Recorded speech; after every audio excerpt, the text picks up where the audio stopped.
चलू बहुत नीक।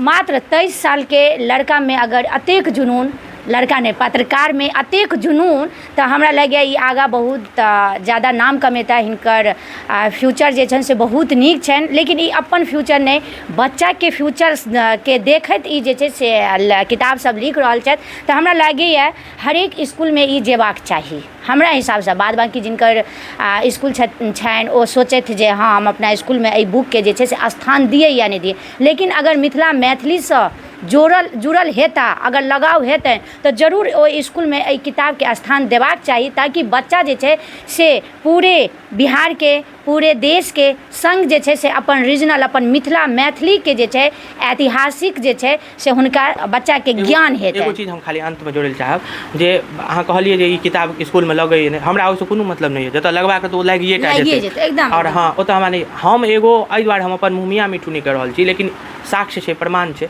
जे हम एगो एहि दुआरे प्रेरणा बनि सकै छी जे ई टोटल किताब नहीं हम एहि पर लिखलहुँ हँ, PC पर लिखलहुँ हँ, लैपटॉप पर लिखलहुँ।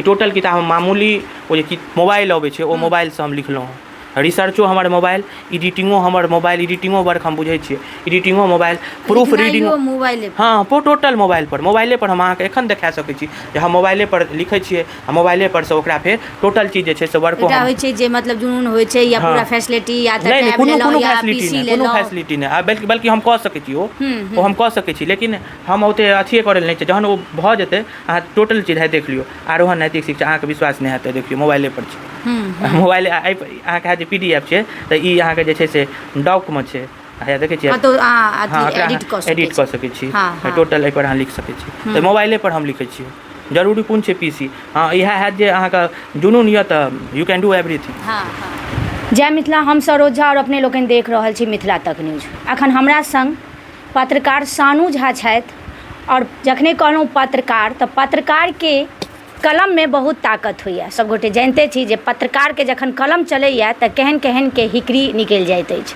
और ई कलम पत्रकार सानू झा किताब लिखै में लगा देलथि। और देख रहल हेबै अतऽ किताब के विशेष जानकारी हम सानू झा से लेब जे केना की लिखने छथिन, लेकिन हिनकर कलम में एते मजबूती जे 1 2 नहीं 5 5 यानी क्लास के सेहो विद्यार्थी सबके लेल नैतिक शिक्षा के नाम से विभिन्न प्रकार के छै से समस्त हिनका से जानब।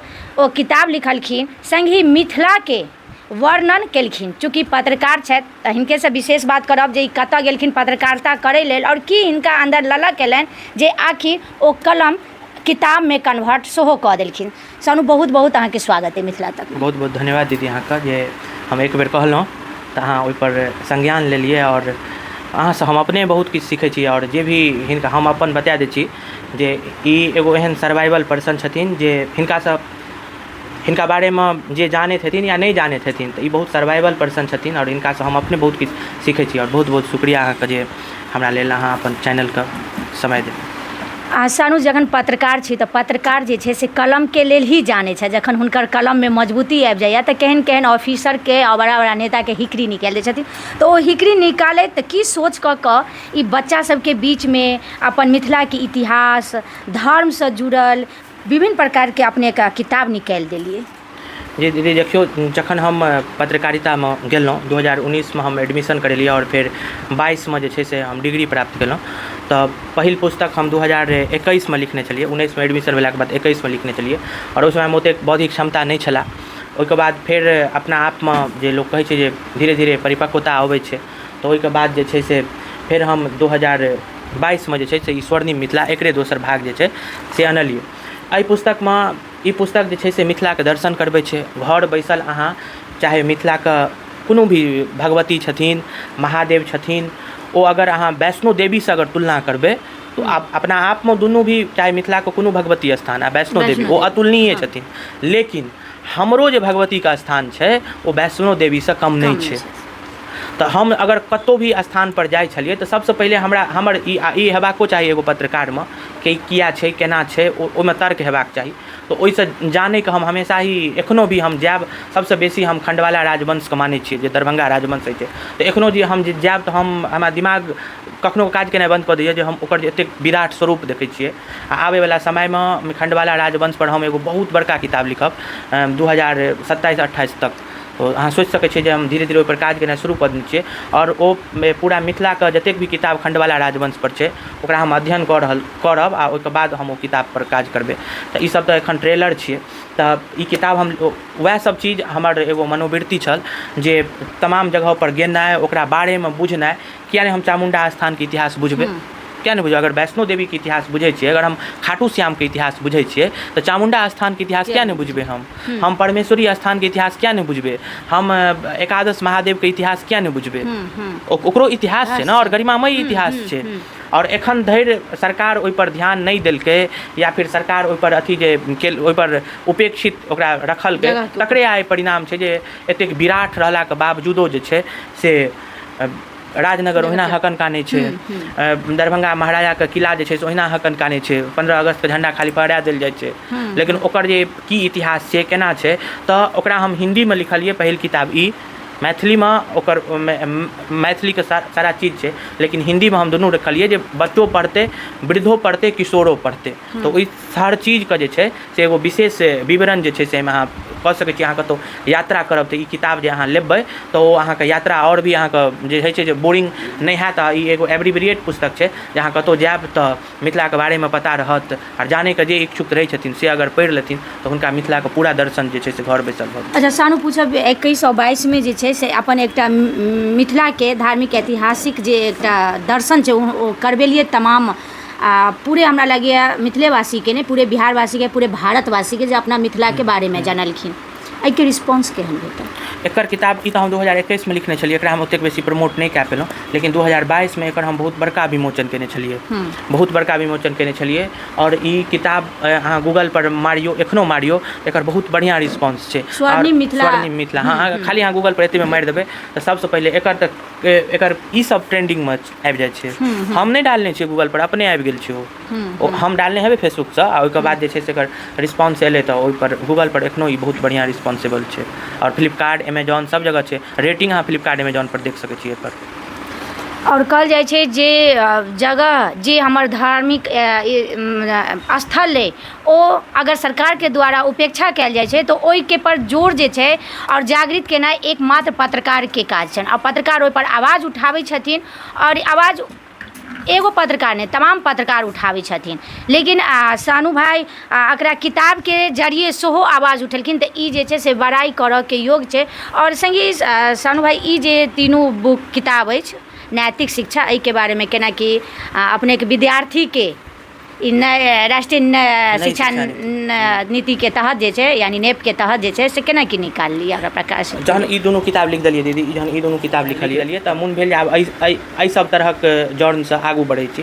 तऽ ओहिके बाद 2023 में ई लिखलिए उत्कर्ष नैतिक शिक्षा लिखलिए और नई शिक्षा नीतिके आधारपर। और हमर ई अपन मंतव्य रहैए कि अगर अहाँ कोनो भी पॉलिसीके लए कऽ चलि रहल छियै तऽ ओहि पॉलिसीके निचोड़ ओहिके अन्दर हेबाक चाही, नहीं तऽ अहाँ सारहीन छी, अहाँमे मर्म नहीं, अहाँमे तार्किकता नहीं है। खाली लिख देलासँ जे हम ई चीज छियै ओहिके अन्दरमे हम देखा रहल छियै गुड्डेके प्रचार आ ओहिके अन्दरमे हम स्नैक्स दऽ रहल छियै तऽ ओकर कोनो फायदा नहीं छै।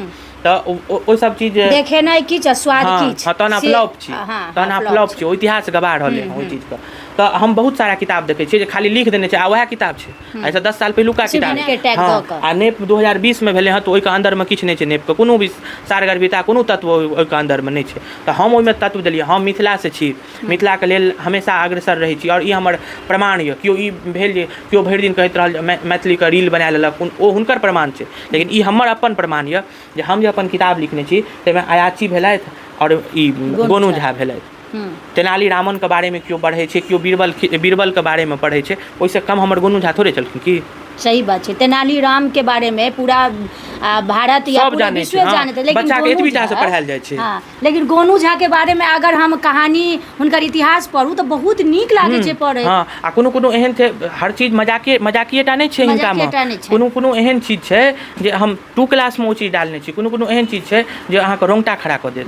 भगवती केना दर्शन दऽ देलखिन से कहू, दंते कथा पर न हम तेनाली रामन के देखने नहीं छियै, लेकिन दंते कथा पर न भरवाड़ा जाले में हुनकर जन्म भेल छै एकर प्रमाण तऽ छै ने एखन अपना पास। वाचस्पति एतै जन्मल छथिन ओकर प्रमाण तऽ छै ने अपना पास। विद्यापति नहि जन्मल छलखिन तिनका गिरियर्सन सत्यापित तऽ केलखिन ने कि ई गिरियर्सन ओहि समयमे SDO रहल छलाह, ओ सत्यापित केलखिन। तहन चन्दा झा सब रिसर्च कऽ कऽ स्थापित केलखिन जे नहि विद्यापति नेपालके नहि एतुका छियथि। हालांकि विद्यापति के लेल तऽ कतेको राज्य जे छै से लड़ाई लड़ै बंगाल के जे हमरा सब लड़ाई केलकै जे हमर छी, लेकिन गिरियर्सन और चन्दा झा ई सब मिल कऽ सत्यापित केलखिन जे नहि विद्यापति एतुका छथिन।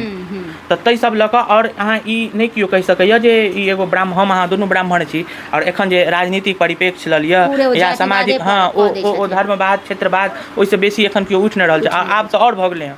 तऽ एकरा अहाँ ई नहि कहि सकै छियै कि ब्राह्मण बाहुल्य छै या फिर ई एगो हिन्दुत्व वाला छै। एहिमे हम धर्मनिरपेक्ष एकरा बनबै लए के लिए धर्मनिरपेक्ष शब्दके तऽ प्रयोग नहि हेबाक, कियाकि हम अहाँ राजनीतिक इंटरव्यू नहि कऽ रहल छी। साइंटिस्ट अब्दुल कलाम जी के छनि, ई अहाँके पैगम्बर मोहम्मदके छनि, ई अहाँके शंकराचार्यके छनि। तऽ एहि सब तरहक जे छै से विशेष संकलन छै, वैश्विक स्तरके एहिमे चैप्टरके हम समाहित केलिए हँ, 4 बराबर भागमे बँटलिए हँ। ठीक एकरे जे छै से ई हमर इएह 10 दिनमे ई प्रकाशित भेल हँ, आरोहण नैतिक शिक्षा जे छै।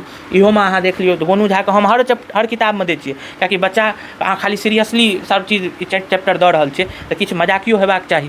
तऽ ओहि सब तरहक जे छै से ओहि मजाकमे तत्व हेबाक चाही। नई शिक्षा नीति के तहत इहो कहल गेलैए जे अपन रीजनल लैंग्वेज में अपन रीजनल जे एगो इतिहास छै ओकरा, लेकिन लैंग्वेज में तऽ हम नहि लिख सकै छी कियाकि प्राइवेट स्कूल अलाउ नहि कऽ रहल छै। लेकिन ओहिसँ हटि कऽ तऽ हम किछु कऽ सकै छी ने, हम लैंग्वेज नहि दऽ सकै छियै, लेकिन ओतुका तत्व तऽ हम ओहिमे भरि सकै छी। हाँ, अपन रीजनल जे इतिहास छै। और जे ई जे से क्लास 2 के छै तऽ एहिमे देख लियौ दशरथ मांझियो के बारे में छै, दशरथ मांझियो के बारे में छै, कल्पना चावलो के बारे में छै, इहोमे गोनू झा छथि आ विद्यापति छथि। क्लास 2 में दीदी अहाँ देखने हेबै केओ बच्चा पढ़तै विद्यापति के बारे में से अहूँके बच्चा पढ़लथि हँ या पढ़ि रहल छथि। एखन कोनो भी प्राइवेट स्कूल में एहि सब तरह किताब नहि लगै छै, कियाकि लिखते नहि छै। ओ लिखै छै वएह जे तेनाली रावण के बारे में लिखै। हम हुनकर प्रतिकार नहि कऽ रहल छी, हम तऽ अपने बीरबल खिचड़ी एहिमे देने छियै। बीरबल के खिचड़ी एहिमे छै। आया देखियौ अकबर बीरबल तेनाली राम संगे आयाची मंडन जी, मंडन मिश्रा, गोनू झा, ई सब होबाक चाहिए। हाँ, जरूर हेबाक चाहिए। किया नहीं जाने का अधिकार छै? अगर हम दोसर के इतिहास बुझि सकै छियै तऽ हमर अपन इतिहास कम यऽ कि नहीं कम यऽ? हम ओकरा किया नहीं लिख कऽ देबै? और जहन बच्चा नमा में जाइ छै, 12वीं में जाइ छै, तखने टा अपन मैथिली के लऽ कऽ ओ पढ़लक आ ओहिसँ नंबर के पास केलक। लेकिन बच्चा के अगर हम एखने से दूसरे क्लास से अगर हम जोड़ि दिए तऽ कखनो ने कखनो किछु तऽ बच्चा जरूर हेतै जे में हम लिख देने छियै मधुबनी जिला का भवानीपुर स्थान, एना कऽ कऽ, ताकि बच्चा ओ जगह की पता अगर मधुबनी के नाम लेते तो अपना बाप के कहते ना कि यो हम किताब में मधुबनी के बारे में एना पढ़ने चलिए, ओतऽ ये स्थान छै। एक बेर बच्चा जाके एक बेर विजिट कर लेते, मतलब जे जगह पर छै। हाँ, हम प्रॉपर नाम एड्रेस देने छियै, प्रॉपर नाम एड्रेस के साथ। हाँ, पूरा एड्रेस देने छियै हम। मंडन मिश्र के बारे में हम एड्रेस देने छियै, आयाची के पूरा एड्रेस देने छियै हम, जे बच्चा जाके देखो ओतऽ जाके निरीक्षण करे। हाँ, लेकिन आयाची के एतऽ महादेव पैदा लेलखिन। बालो अहंग जगदानंद नवमे बाले सरस्वती अपूर्णे पंचमे बरसे बरनयाम जगत्रियम, ई के कहने छलै? वएह कहने छलखिन, महादेवे कहने छलखिन। लेकिन ई चीज के एखनो बच्चा सबके नहि पता छै। पहिले हमरा सबके पढ़ायलो जाइ छलै, घर में हमर चाची सब पढ़बैत रहै छलखिन, लेकिन आब नहि।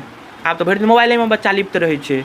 आब ओ बालो अहंग जगदानंद ओ सब चलि गेलै, साते भवतु वाला सब जे रहै छलै से सब चीज चलि गेलै। तऽ हम ओहि हमरा सबके याद है, हम छोट बच्चा रही तऽ माँ हमरा सबके साते भवतु, सुप्रीता देवी, शिखर, वासनी, उग्रेन, ई सब बालो अहंग जगदानंद, ई तऽ काफी अपना सबमे प्रचलित छै। तऽ संस्कृतो के जे छै से एहिमे हम समावेश देने छियै। संस्कृतो के श्लोक छै, नीति श्लोका छै, चाणक्य के नीति छै, विदुर के नीति छै, विदुर के नीति, चाणक्य के नीति, सब एगो जे हेबाक चाही। और एगो परिपाटी छै दीदी जे स्कूल में हम देखने छियै किताब चले, नैतिक शिक्षा के मुख्य धारा सब विलुप्त कऽ देने छै। और ओ चीज कई जगह पर सफलो होइ छै, कियाकि ई सब किताब के प्रमुखता से लोक ने आब बहुत ही संक्षेपण में अहाँ दूसरा के हमर किताब देख लियो, ई तकरीबन 120 पेज के जरूर हेतै ई किताब। नहीं 120 के तो नहीं हेतै, लेकिन कम से कम 100 पेज का या 95 पेज का, 89 पेज का छै। तऽ ई 90-89 पेज के छै। लेकिन अहाँ 8वां वाला के देख लियो जे सब स्कूल में छै, एहि सब खूब पातर किताब रहै छै। नैतिकता के पतन तऽ भइए रहल छै समाज में। सामाजिकता नैतिकताके पतन तऽ भइए रहल छै। लेकिन किताब जे रहै छै से प्राइवेट स्कूल सबके बहुत पातर रहै छै आ पातर एहन किताब रहै छै जे ओकरा बच्चा 2 दिनमे खत्म, लेकिन एकरा अहाँ खत्म हमरा लगे हम किताब देखल या कक्षा 2 के छै नैतिकता का निकेतन, यानी बच्चा अगर पढ़ते जे एगो नैतिक गुण होवा के चाही ओ पूरा एहि किताब से बच्चा में बढ़िया बढ़िया पब्लिकेशन कहलकै जे ना एहि सब एकर तऽ जोड़े नहीं छै किताब के। हम अपन मुँह मियाँ मीठू नहीं करब, नहीं लेकिन कहलकै जे हाँ हम सब जे लिखै छै ने तऽ बहुत संक्षेपण में लिख दै छियै, लेकिन ओहि संक्षेपणों से हम आगू बढ़ै लए चाहै छी। और जे नेप के जे पॉलिसी छै ओहि आधारित पर हम ई किताब लिखने छियै। ई सब तरह किताब लिखल खंडकम में आदर्श जीवन, ई भेलै अवास्तविक कहानी, अच्छा, ई भेलै वास्तविक कहानी, कियाकि ई छोट क्लास के छै तऽ एकरा हम 3टा खंड में बांटने छियै और ई सब पैघ क्लास में छै तऽ एकरा हम 4 गो खंड में बांटि देने छियै। खंड क ख और हैया देख लियो खंड ग छै। और एगो चीज चारू में की वास्तविक कहानी में भऽ गेलै जे भी मुख्य धारा के कहानी छै जे रियल में घटल छै से। अवास्तविक कहानी मनगढ़ंत कहानी हम अपना मन से लिखने छी जेमे हंसी सब चीज छै। और ओहिके बाद प्रेरणादायी कहानी में छै जेमे अहाँके जे छै से APJ अब्दुल कलाम के ओ प्रेरणापूर्ण छथिन। चाणक्य के नीति छै, विदुर के नीति छै, कल्पना चावला जे एहि सब तरह के प्रेरणादायी जे कहानी जे समाज में। और चौथा जे छै से कोनो भी हर बच्चा तो कोनो न कोनो धर्म से रखते छै अपना आपके, तो ओहि धर्म के की योगदान छै समाज में, ओकर केना उत्थान भेलै। अच्छा आब तऽ क्वेश्चन करब जे धर्म से जुड़ल सेहो लिखने छै तऽ विभिन्न जे भारत धर्मनिरपेक्ष देश है तऽ विभिन्न धर्म के देने छै, सब धर्म के हर धर्म के, चाहे हिंदू रहे मुस्लिम रहे, जेना कि एकटा में देखलहुँ है, अहाँ देख लियौ, एकटा में हम देखलहुँ एखने देख लियौ एक खंड हैया छै ई जे छै से शंकराचार्य हिंदू धर्म, मुस्लिम भेल हजरत पैगम्बर मोहम्मद, ई भेल अहाँके जैन धर्म ईसा मसीह, हाँ, आ बौद्ध धर्म जे छै से एहिमे लिखने छियै।